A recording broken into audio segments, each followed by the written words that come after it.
Folks, how's everybody doing? I know. Modern Horizons 2. The single card prices have dropped. It's all useless. Everybody just throw the cards away. You know, that there are times, folks, when, you know, it really does reinforce that no matter what direction the world, the cards, the collectibles, the prices move, there are times that it really does reemphasize that we as human meat popsicles, that no matter what direction things are, that people are just inherently engineered to look for negativity and bash and just be unhappy with things.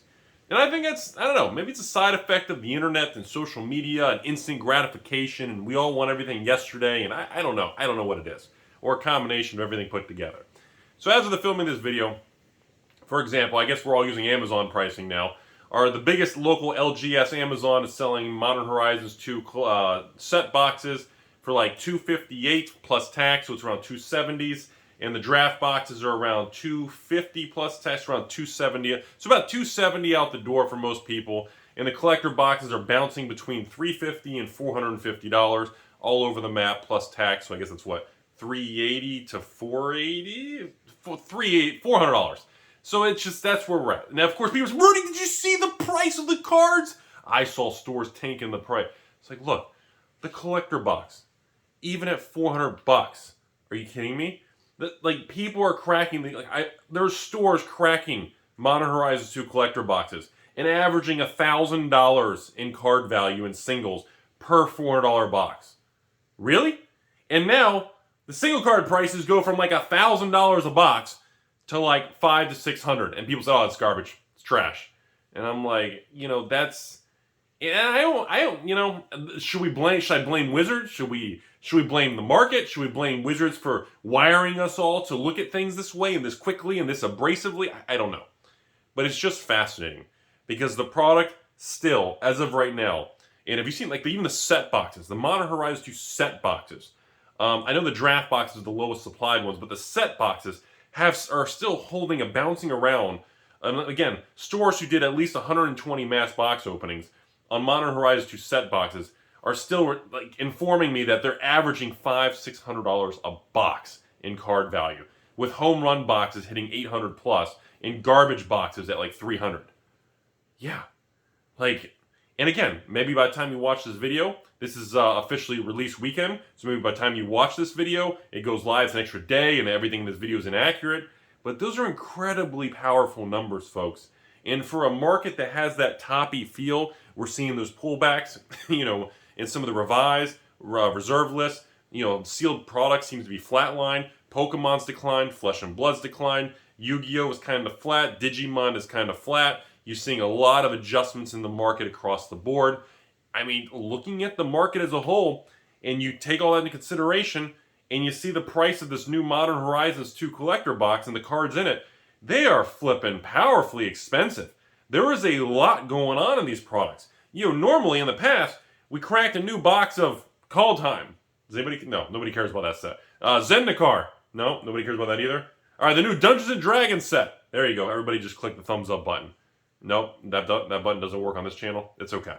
You know, you open a box of Dungeons and Dragons Draft Magic when it comes out in a month or two. It'll be like, you know, the boxes will be like, what, $100 on eBay, and the card value will be around 100. And people are like, oh, amazing set, it's fun. I'm like, this thing, and you compare that to this Modern Horizons stuff, it's nuts. It's completely insane. I just want to, sometimes I feel like we all need a little shaken perspective here. These prices are nuts. And considering the turmoil and the retracements across the board, it's incredibly impressive, man. Now, you know, I can play devil's advocate and complain at the same time because I'm like, well, this also means that, you know, if these prices hold, you know, Wizards and their ivory tower and all those financial guys are watching this and they're twiddling their little thumbs and they're swinging their things around. And if this works out, it's also the green light to move forward on the game board another couple steps and raise prices. And I think that's going to be coming. I'm very interested to see what's going to be coming with the next really high-end, like $100 VIP pack. I'm really curious to see what comes in the next 24 months. And of course, I'm really curious in the next 24 months what the next remastered block is going to be. The word on the street I don't know why I'm going in this direction in this video, completely inappropriate. The word on the street is there's going to be a Kamigawa remastered. That's the word on the street. There's also going to be some sort of like a Lorwyn remaster type of, some of these older type of blocks. That's kind of the word on the street. I don't really know if they're both in the works or what this and that. Also, the word on the street is they still are working on another unset, which was supposed to come out but hasn't, and there's issues. I don't know. Who knows? Point is, this is what's going on, and you got to give credit where credit's due. And the Modern Horizons 2, pretty soon I'll get to doing some box openings with the patrons and everything, just trying to get everything, make sure everybody's got their products, keep everything smooth. But I don't know. I feel like it deserves a little credit, and I feel like I'm just not seeing a lot of people give that credit because it just looks like it's doing good, and it just looks like no one's really praising it. The only thing we can do is do the negativity side, but look, even if the expected value of like a set box levels out and tanks another 30-40%, even if the expected value stops at like 300 a box, that's incredibly good considering you can still buy them on the open market for like $270 with shipping and taxes. Like, you have a positive EV. Like, and the draft and set box are supposed to be print to demand. I hate that phrase, which because, so is Jumpstart and so is Commander Legends and so are all the other things that are just not print to demand. But when you take that into consideration, it's incredible. Conspiracy 2 Take the Crown 4 years ago when I was doing the mass box openings, I was discussing this on YouTube, having these same conversations. Right when the market realized on that release that there was going to be more product and it was print to demand, the entire singles market collapsed. Where literally a $100 box of Conspiracy 2 Take the Crown, it immediately went down to like $50 EV. It was a disaster. Complete disaster. And that's what, and I consider that a disaster. And now to see, well, Rudy, a Modern Horizons 2 set box, that's $270 shipped to my door with all fees and taxes, and that the EV went from 700 to 450. What if it goes down to 350? That's still fantastic. That's kind of my point, folks. That's really what I wanted to get out there. I just want to kind of take a step back with you all and just say, for the turmoil that is the modern society, these products are still pumping out and they're still performing. Hasbro is going to have very strong numbers on these products. They're bringing in tremendous top-line revenue of literally from Wizards of the Coast with these higher priced product lines. Then you factor in these record numbers of secret layers, plus you factor in the higher prices of all the products. So you not only give higher pricing, you have increased quantity of products. Usually corporations, when they need to raise revenue, they either increase the amount of volume or they raise prices per unit. Papa Hasbro's done both. Both, folks. Actually, they've even found the hidden third leg right down the middle. That sounds like a terrible giggity. They found the hidden third leg of the stool, and they're actually fulfilling direct to market without distribution in LGSs with Papa Amazon, Papa Bezos. And so now they're raising prices, they're increasing the quantity of products being released, and now they're increasing the margin of profit from literally top to bottom line by selling themselves direct to market. The amount of things they're doing to increase profit is unlike anything we've ever seen in the Magic world. Do we all agree with it? That's another conversation. But that's what's going on. And it just deserves a little credit. That's all.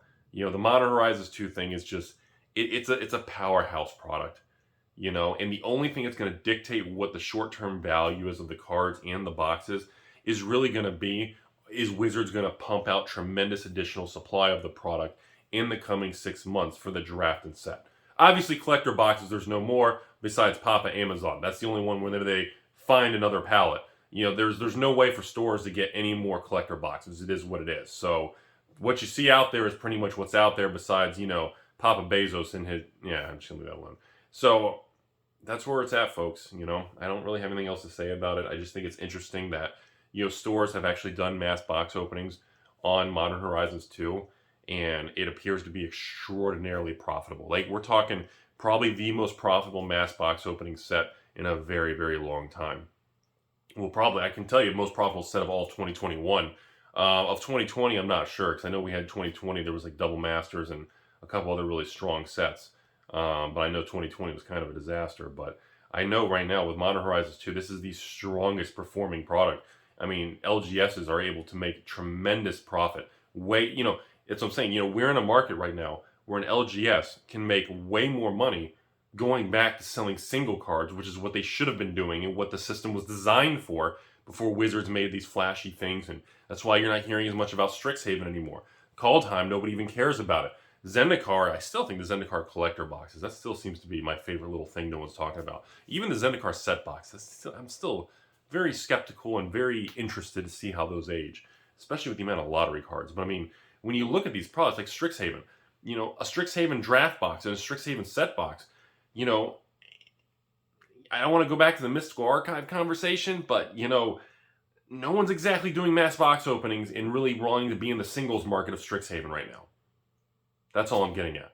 Although, the Commander 2021 StrixHaven, just like Commander 2020 and Commander 2019, the expected value of those products is actually performing a little better than the draft products, the randomized products, which is interesting. So that's really all I have to say today. I'm just kind of rambling on tangents at this point. But overall, I'm very happy with the product. I'm excited to do some box openings. I'm a few days behind on it, and I'll get to it. But I just think people should really appreciate when it does go right and not nitpick the negative sides when it's really an incredible execution. They raised the prices very high, which was skeptical and scary, but they loaded so much value in it, the market was able to accept it. And the market is absorbing it, and it appears that it's not going to have any problems. I'm not seeing any immediate collapse like an Iconic Master situation or an Hour of Devastating Your Wallet or an Amon Kitty Cat. We're not seeing an immediate market rejection where the price just dissolves. And you can usually tell that right at release. And, while the single prices do downshift, they always do, it looks like it's absorbing and the demand for the product is pretty strong. So that's, that's going to be a good bullish indicator as the product ages. So now the next step is to really find out, really how many more draft and set boxes of Modern Horizons 2 will Wizards be able to produce and actually get to market with the printer delays and problems and all whatever things they want to point to. So that's about all I have to say today, but excited to do some box openings. I think that'll be a really cool thing. Looks like a lot of fun.